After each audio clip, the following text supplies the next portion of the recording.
Welcome back to Hot Flashes and Cool Topics, everybody. We are so thrilled today to have Denise Pines on. Denise is the immediate past president of the California Medical Board. She also is a founder of Wise Paws Wellness, which is very exciting. Every woman needs to really hear about this. You're a triathlete. You also have started Tea Botanics, or are co-founder of Tea Botanics, which is really exciting, and is also on our giveaway guide and part of our giveaway. So we're really excited about that. And so Yes. welcome, Denise. Thank you. It's great to be here.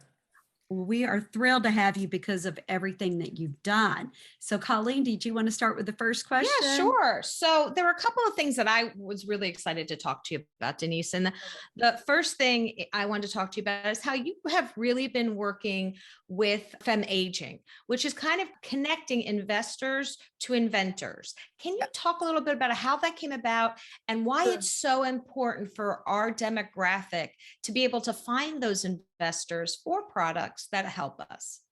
So, how it came about was just reading over the years, I'd been reading a lot about FemTech. And when I started to look at what FemTech was and all the classifications, it was really everything that had to do with the childbearing years. So, it was fertility, pregnancy, and period. But when it came to 40 plus women, there was like no technology solutions at all in any of the articles or anything that got featured. And I just had this thought in my mind, like, where is the fem aging solutions?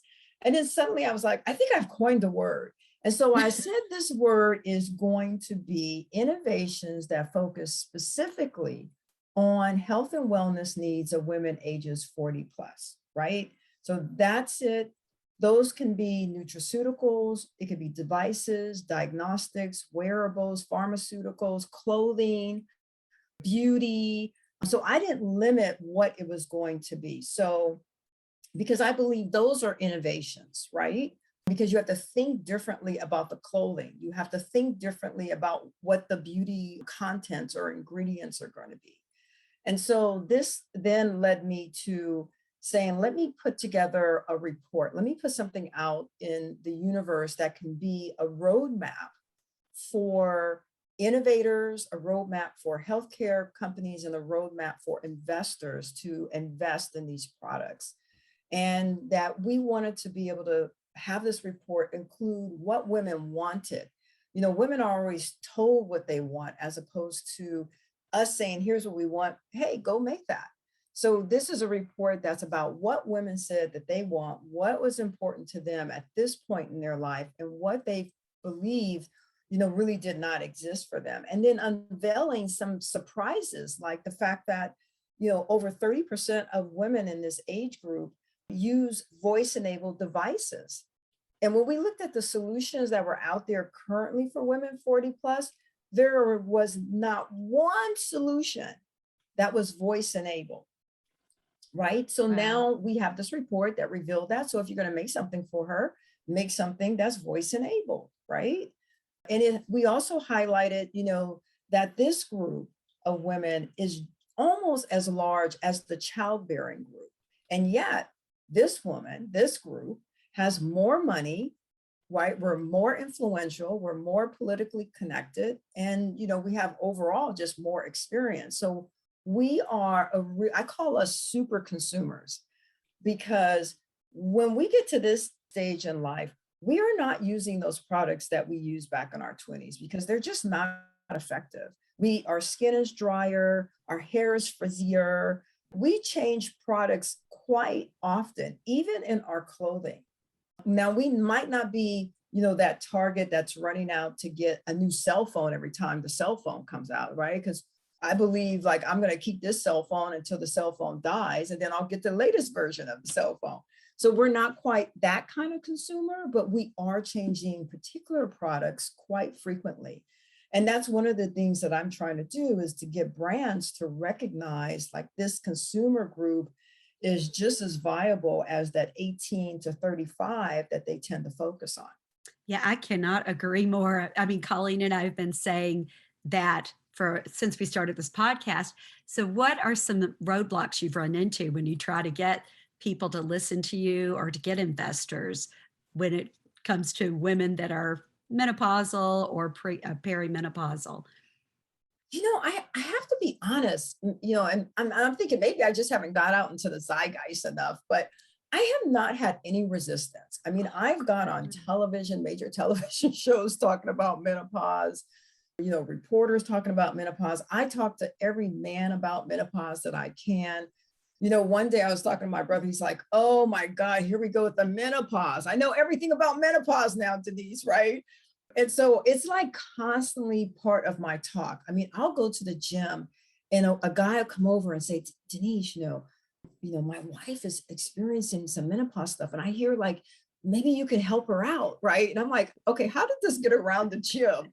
But I just constantly talk about it. So, if you're uncomfortable about it, I'm really not caring about it, right? I'm going to talk to you about it. I'm going to talk to you about every different things. I'm going to talk to men about themselves. I mean, men have menopause. They're just not allowed to talk about the fact that they get hot flashes too, that their libido or, their sex drive goes down, that they have excessive dry skin, that their hair changes. Obviously we see it in losing their hair, but also the texture of their hair. And so they want to be talked to too, but there's definitely not a comfort zone for them. Women, we've just been way too silent for too long, and it's now, at our demise. And what I mean by that is there's no solutions for us because we have not been talking about it. And the one thing that had been on the market, years ago, which was hormone replacement therapy, once all the controversy around that went out the door and doctors stopped prescribing that for women, they literally left those doctors with no other solutions. They didn't help guide them to, if you're not going to do this, then how do you help this woman who's coming in to see you? And so those are the doctors that women are seeing today. We often talk about the fact that the doctors simply aren't caught up in are not as educated in menopause as they should be and don't know the solutions. Sometimes there's as much as 15 years behind where they should be. And that's really just from lack of, education in the area. What do investors, when you pitch a product to an investor, what has been the response? Because I know we talked to a couple different companies that sought investments from different investors, and they didn't get the best responses. They were like, I'm not sure that this is going to work in the market. We have to educate them on the market size. First, you need to educate them on the market size. They need to understand that the market size is big. And then you have to educate them on what is the major pain point, right? We need to really drill in this pain point. One of the challenges that I see in terms of the investment world, you either got really young male investors or you have older male investors. Young male investors typically are disconnected from their moms. And so even though they may have a mom suffering through menopause, that mom is not sharing that experience. You have the older male who the woman is hiding her symptoms. And so he will say, well, my wife she doesn't have any problems. Yeah, your wife has a bunch of problems. She's just not sharing them with you. So that is the challenge of them believing that this is a thing that really happens. So, so part of it is showing how big the pain point is, showing how big the market size is, and then showing, uniquely what it is that, your device or your clothing or your beauty product is going to solve, and the potential, financials of that. I mean, that's all investors want to know. Investors aren't these super brilliant rocket science guys. So when some rocket science, technology comes before them, they don't know what the heck to ask the questions around that. What do they want to know? How big, what is it really solving? How big is the pain point? How big is the market for this? Meaning, am I going to make my money, whatever my mindset, if it's, I want to look for 40x return, or I'm one of those 20x return people. That's really it. So that's where we have to, kind of keep the presentation around. I think we have to really just be clear about that, really be clear about how difficult, menopause is for women, what the multiplicity of symptoms that women experience, to also let them know, like, gosh, there's, this quote unquote 600 billion marketplace, because there's 31 plus symptoms. There really is 61 symptoms, but there's typically around 34 symptoms that tend to be what a lot of women experience. So you imagine trying to find a solution for 34 symptoms. That's huge marketplace right there. It is. I was just saying, you have to spend your time educating the doctor. You have to spend your time educating the financial investors. And then you have to spend your time educating the marketing companies because they want to know where are they going to place. They want millennial marketing, even though, and we've said this 100 times, we are the powerful consumers. Half the time, the millennials are using our credit cards to purchase the products that they're being marketed to. They still don't know what to do with us. And it's such a frustrating, we hear it time and time again. We are the ones having to take the time to educate at every single step. Does that get frustrating for you? It does, so what you have in these two different age groups is you have young people who are getting started in life. And so they're making lots and lots and lots and lots and lots and lots of purchasing decisions. We are established in life. We are not making lots and lots. We're not going to IKEA every 5 seconds to put some piece of furniture in our house. We've got our house, we've got our furniture. So we have to look at ourselves of what kind of brands do we consume a lot? And we have to go to those brands and speak to those brands about, we are a super consumer. We buy frequently. We buy a lot more than what a young person would buy. So we got to identify who our brands are, right? And show them, we buy like the 18 to 35 years in these things. And then these things, no, we're not buying. I'm not going to IKEA to buy furniture. So I'm not, you don't need to, I would never have IKEA as a partner for anything that I'm doing.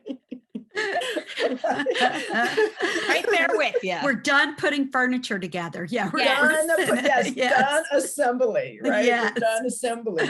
But Yes. like Michael's, the Michael's, crafty thing, Over as that we, too. right.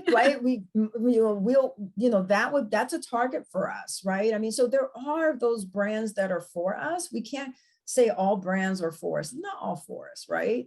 It's kind of the example I used about the cell phone. I'm not replacing my cell phone every time you come out with 10.35 iPhone. I'm just not gonna, you know what I mean? I swear, I feel like the minute I bought my Samsung and walked out the door, a new one came in the back door, right? It's like a car. You buy the car, and as soon as it goes off the lot, there's another car. There's another car, right? So we're not those kind of consumers, but even in these products, we are a particular kind of consumer, right? Even with cars, what we found in the research that we do with Wise Pods is that women are looking to buy a new car. And you know why? Because they're done with the van or they're done with the SUV. They bought cars for other people. Those cars were for other people. That wasn't for them. It was to cart everybody around to everything they had to do. And it's like, now I don't want that big old vehicle. Like there's not even parking spaces for SUVs. I mean, I can't believe Ford made a decision that they're not doing cars anymore. But, women don't want that. They want a car that's like, who they think they're part of their personality, or that car they've always wanted, So they're actually buying cars at this age. So, we've got to look at who are the brands, what are the brands we're buying at frequency, and go to those brands and start talking to them about us. Mm-hmm. When you said cars, I went, those seats that have air coming out, not just heated seats, but air coming out of the seats. Yes. I was also thinking about with doctors, and I know it's happened to me, and I've listened to you on some other podcasts before. And I know that a lot of doctors, like you said, they're very limited in menopause in the area that they're educated. Can you share a little bit about that and what you're trying to do to change that? Yeah, sure. I mean, there was a study that was done in 2017 that queried residencies. So residents are, several years out of medical school, fresh knowledge, surveyed them, and only 26% of them could answer any questions around perimenopause, menopause stage. Right out of medical school, one of the things that I'm doing is we now need to get that kind of survey with current practicing doctors. So I'm partnering with the current president of the Menopause Society, and we are going to survey doctors here in the state of California, because the state of California licenses the most doctors in the entire country. We license 145,000, and the state next to us is New York at 80,000. So we'll have a great representative sample because, we've got urban, we've got suburban, and we've got rural in this state. And to reveal the knowledge gap in treatment and management of menopause. So then we will have a story. We've got them coming out, no knowledge. We've got them practicing, no knowledge. And this is not to cast aspersion on physicians. What it is to solve the problem of women who go to see these physicians and not getting treatment to get treatment. So one is to look at, for those doctors who are currently practicing, to create a CME, which is their educational credits. They have to do 40 hours of educational credits every 2 years in order to retain their license. So to look at those who are OBGYNs, internists, general family practice doctors, and endocrinologists, that they have to mandatory take a menopause CME, right? And then go to the medical schools and talk with program directors to reevaluate the curriculum of the woman's life stage and teach a more comprehensive in-part life stage, so that those medical students, when they come out, can answer a test about women who are in menopausal state.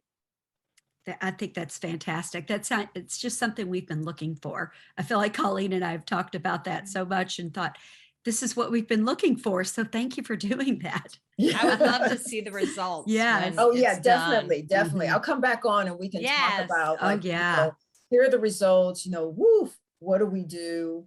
And again, this is not to cast aspersion, but if I hear one more woman tell me, I went to the doctor and my doctor either printed some paper out for me to read about menopause or told me, like, just grind through it, it's going to only last for about 4 or 5 years. Well, why would I want to have any discomfort for 4 or 5? I mean, like, really? I mean, this is the stuff that physicians, tell people, or to automatically give you estrogen, and that might not even be what your challenge is, right? So, women deserve better.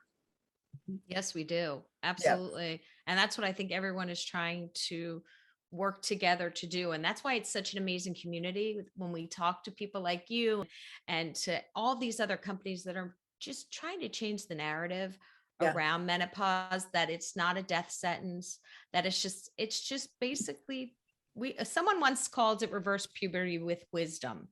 And I thought that was such a And great chin way hairs. And chin hairs. chin Yeah. Yes. So reverse puberty with wisdom and chin hairs. There you go, Bridget. I like that. We'll just keep adding on to that sentence. Yes. Right. I wanted to get into a little bit about Wise Pause and why you created that and what it is. So I created Wise Pause because, I felt like I was all the women who actually go to Wise Pause. I felt like I was that woman who ended up having a hot flash, felt I was caught off guard with it, could not believe that it had happened to me. I don't know why, maybe because my mother didn't have hot flashes. My friends had hot flashes, years prior, and I had no empathy for them. They would get hot at a dinner table. I'd be like, go outside, you're like, oh, let's turn on the air. Let's open up that window, like no empathy. And of course, when you kind of like, that was my karma. So I get it. And, I'm really into like, personally holistic for myself, and, contacted my doctor and said, hey, I got these hot flashes, what can we do about it? And he had shared with me this tea. And so we, kind of got together, studied a lot, and put this tea together. And having had that product had me out, obviously, talking to lots and lots of women.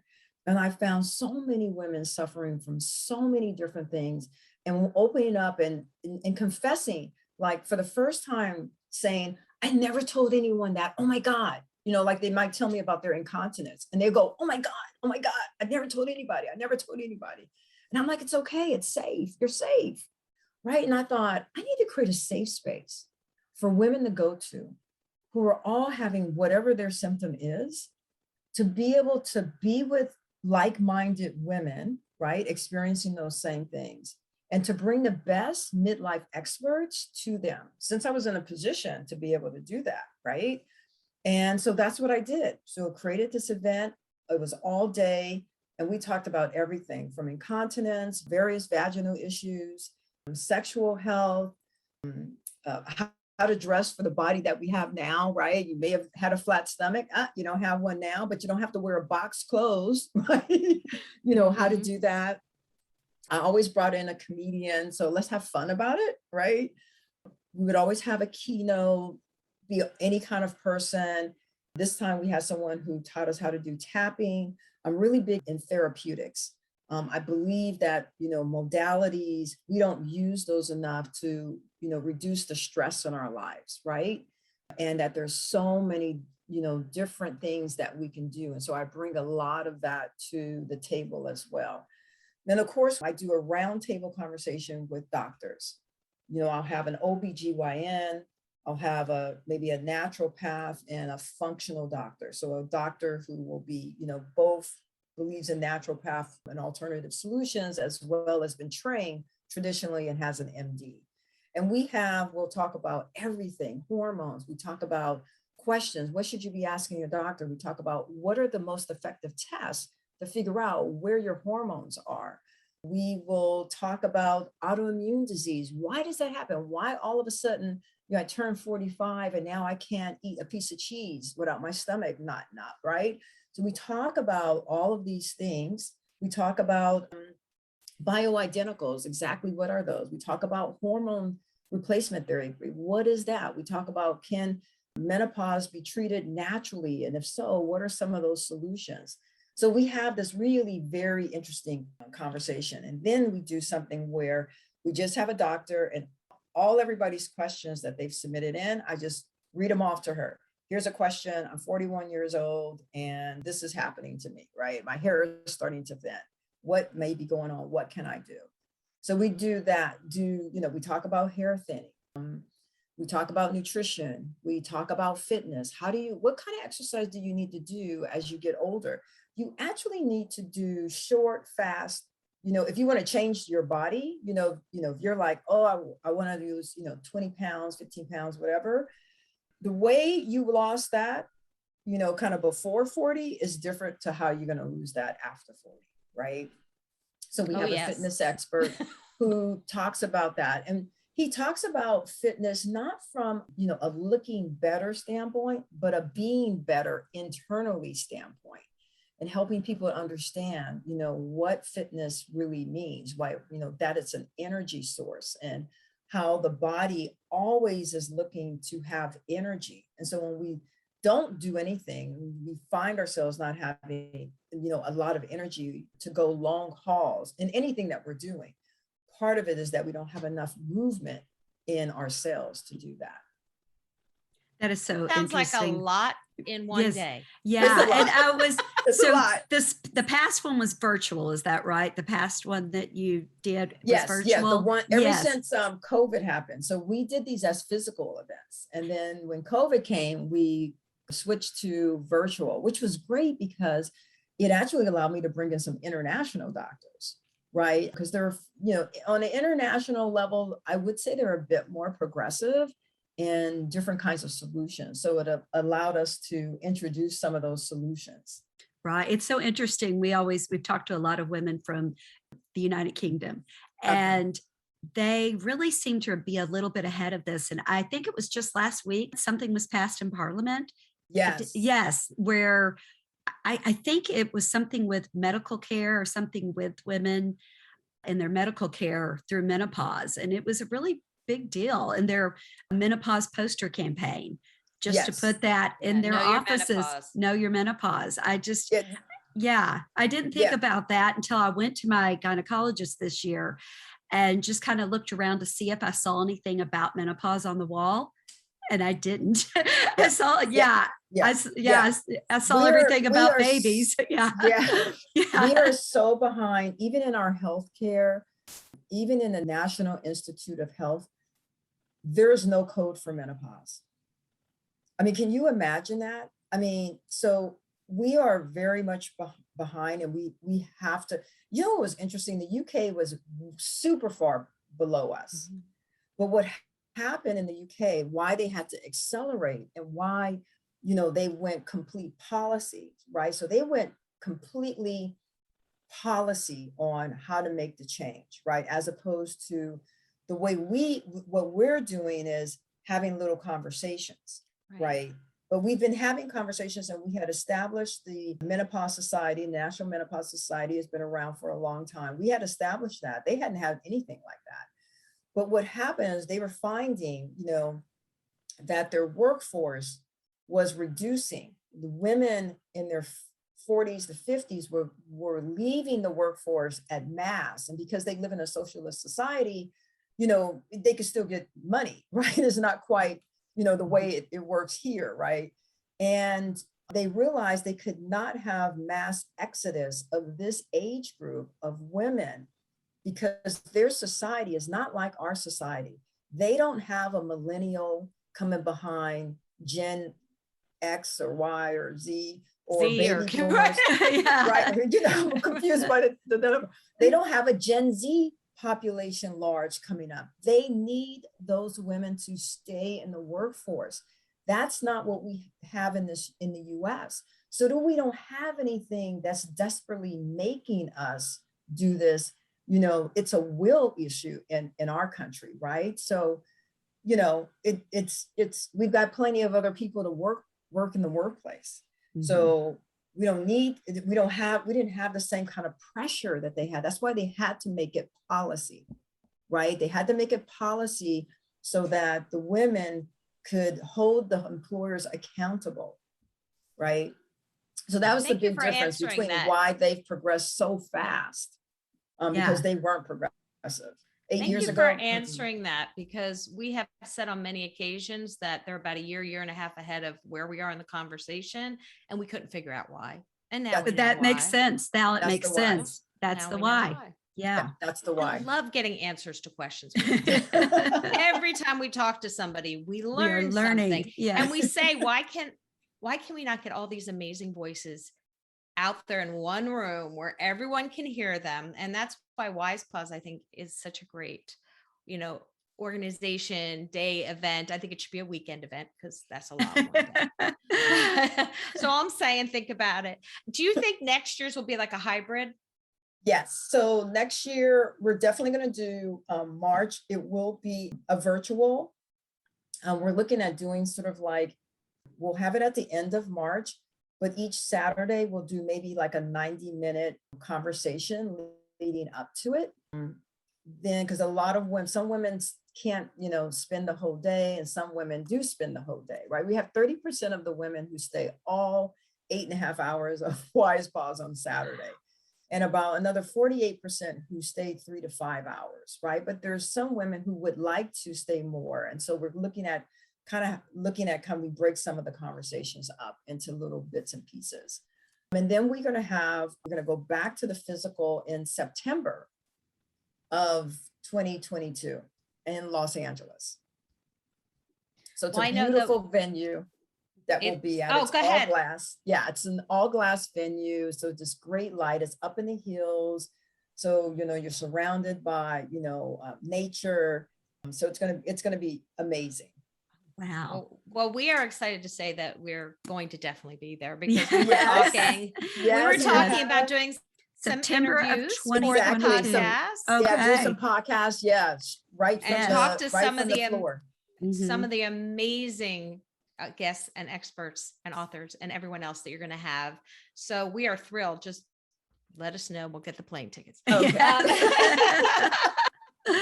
Because we love to get the word out. You know, Yeah. if we can talk to those experts on the floor when they're doing these conversations, maybe our listeners will hear a question that they had, but they didn't have anybody to ask it to. Yeah. And so now you're having an expert answer their direct question, and it's so needed. Yeah. So And we're excited. they're there for this discussion.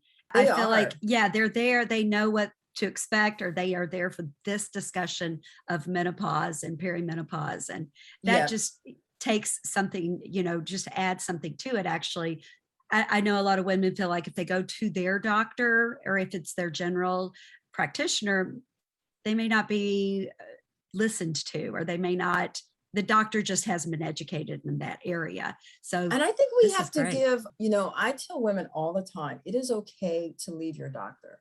I mean, the doctor that deliver your babies may not be the doctor who has strategies for you at this point in your time. And it's okay. It's okay that you left that doctor who you've been going to for 25 years. If you're going and they are not helping you, I mean, they're not helping you. Yeah. Yeah. And there's nothing wrong with them. Right. It's just that they don't have it. They don't have the solutions, and you're suffering. Right. You're suffering, right? And there are people who can help you. I will say, I wish I could say there was a lot, and there's not really a lot, but they do exist. They do exist in your city, or maybe the city next to you, but they definitely do. And on WisePause, we list all of the doctors that we have. So you can go to them. A lot of these doctors now with telehealth, they work remote with you. They will send you to a lab in your city to get the test that they need to have. They can review that with you. They can discuss, they can narrow down what they think might be happening. If you have autoimmune disease, the kinds of tests they do really drill down. I mean, the kind of generic tests that we get just when we go and get a physical is so beyond basic. It doesn't reveal enough, right? It doesn't tell you if you have a parasite or mold or copper or other metals in your body that may actually be causing these problems. It simply just looks at, blood levels and glucose and cholesterol, and those are all great. Those are, basic, to me, like basic barometers, but there's stuff that goes layers deep that are the things that really cause the problem, right? And that's what a lot of these midlife experts, they do, and they figure that out. Because it could be that you have metals in your system, right? Like I had lead like on the left side, and my hair was like coming out on the left side of my hair. I was like, what the heck is going on?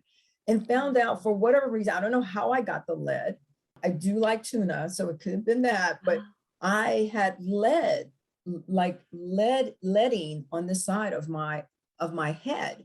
And so we worked to pull that out, to eat. There's foods and there's vegetables and fruits that you can use that actually cling on to lead-like particles, and then, and drag those out of your system. Wow. That is incredible, because, you just get like some things develop as you're older. And you're like, I never had a problem with that before. Why is this happening? Like latex, like all of a sudden, anything latex, I'm just itching like crazy. And it is bizarre, how that changes. So that would be really interesting. Well, one thing about allergies, it was funny because yesterday I was talking to my team and we were talking about WisePause and some new topics. And one said, what about allergies? And I said, allergy isn't a menopausal symptom. It appears as if it is, but what it really is that you actually have been allergic to something for a long time and your body has been able to deal with it. But now you're 25 years in to like being overwhelmed by that, and it no longer can deal with it, right? So latex could have been something that you really had, a reaction to really 25 years ago. But now your system is like, I can't even deal with that now. Right? I can't take it anymore. I can't take it anymore. Yes. Yeah. Right? That's so interesting. Now, is that more like a functional doctor that's going to test for things like that, your primary may not even think to test for? It's definitely going to be a functional or a naturopath that is going to test at that level of detail. Your regular doctor is not going to test. Your regular doctor is just going to do basic tests. If they discover something in the basic test, then they'll run sort of a next test. But they're just not testing quite at that level. And I get it. It depends on what your healthcare is, because some of those next level tests cost significantly more money. But I think Right. there are just certain basic tests that once you reach a certain age that should just be performed on you. One is a vitamin D test.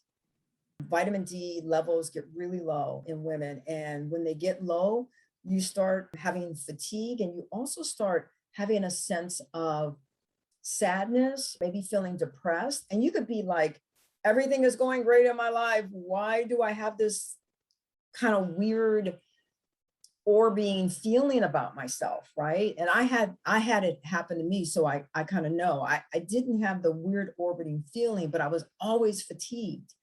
And I someone said, maybe it's your vitamin D level.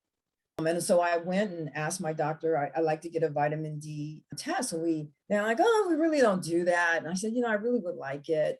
And then, they were like, well, we really don't do that. And I said, well, did I tell you who I am? Did I tell you I'm on a medical board of California? I want the test, right? And then so then Oh, yeah. and it revealed that I had a significantly low vitamin D level, right? And then it was like, oh my gosh, we got to get your vitamin D level up. Da, da, da, da, da. And that fatigue that I had over a few weeks started to dissipate, right? So Wow. vitamin D is something that can, really come down, and especially because right now everyone has been inside. Right. Right? Mhm. Everybody has been inside for a longer, definitely in 2020. We were in 2020 to the early part of 2021. We were significantly indoors and not really being outside. So I'm sure there's quite a few people who might be experiencing some strange feelings, and it could just simply be that their vitamin D level is low. Wow. That's so true. That is amazing. Yeah. And you have to fight for these tests You because, do. like you Yeah. said, not all insurances cover it. Not all doctors want to test for it. They may not have a code to put in. That's Yeah. approved. Yes, It's all about the Yeah. codes. Let's talk about the Yeah, codes. the amount of time I've sat there where they're trying to find the code, they're typing away. I don't have a code for this. So yeah, And your that is so true. thyroid and all those fun Oh, things. there's so much. Yes. But Yes. it is just very interesting, and just the bone health issue as well with that. Yes. Mhm. Yeah. We Yeah. hope that have someone talk about bone health, and we're just going to start Yeah, suggesting we all these hadn't, things. yeah, bone health. We had not, and maybe it's because sometimes we do things that orbit around ourselves. And I don't have any friends or relatives who have had any, osteoporosis. So, it's just not on my consciousness. You do. Okay. Colleen does. Yeah. Colleen slowly raising her Okay. hand. Yeah. You So do now. We're definitely going to add, you're going to add that conversation to Wise Pause, because I do recognize that, it's there. And we're going to have, I always like, to have a, sort of a medical, traditional medical approach, and then sort of a functional approach, right? So that people have two options, right? Because if you don't have money, you can't go see really a functional doctor. I mean, that's the bottom line. They cost money. They're not in your healthcare system. And if you're going to a traditional, I want you to hear what the options are, when you're going to a traditional doctor. So you're armed with either direction. So I'll definitely now, Colleen, I'll definitely have it. Right. Yes. Well, Yeah. we had Claire Gill on, who is the head of the National Osteoporosis Foundation, and the information she gave us that, you develop all of your bone health, your bone density by age 25, and then you're just trying to keep it the rest of your life. We were like, what? We got to tell our daughters this. That's something that you need to be telling people right away. Yes. So Yes. there's always so much information that I wish we could just share all the time. But I know. I mean, we should really be getting this in school, right? Like, yes. I mean, honestly, we should, I don't know how health science is taught today. It's barely taught, I think. One of my friends is a teacher, but it's barely taught. But health science is really important. I think we don't teach young people early enough about their bodies, right? We don't teach them about what happens when you put something in your mouth. How does that go down the digestive system, interact with all of the organs, and then eventually what isn't used comes out? Like, that should be a clear understanding with every single human being about how the body actually works, right? And I think if you did that, we wouldn't really have as many health problems in this country that we have. to be preventative and not treatment, once it's Yeah. already happened, treating it. Putting the Band-Aids on as Yeah. opposed to actually Mhm. not having the problem to begin with. And that's another conversation that we're going to have to bring you back on to talk about that. Denise, thank you so much for coming You're on today and welcome. talking about all this. It's been a great conversation. We're excited for March and for September of next year. And we really appreciate everything you are doing to get the word out on Sure. menopause. So I'll just tell people, you go to wisepause.com. And then for the FemAging, the investor thing that we do, where we bring folks together and we do pitch competitions, that's just simply FemAging.com. And then teabotanics.com. And so make sure to check those, guys. And also the show notes will have the links to all of your organizations as well. So they can, if they didn't catch it fast enough or they don't have a pen ready, just go online to hotflashescooltopics.com, click on this episode, and you'll have all the information there. So thank you so much. Thank you. Thank you, Colleen. Thank you, Bridget. This has been great.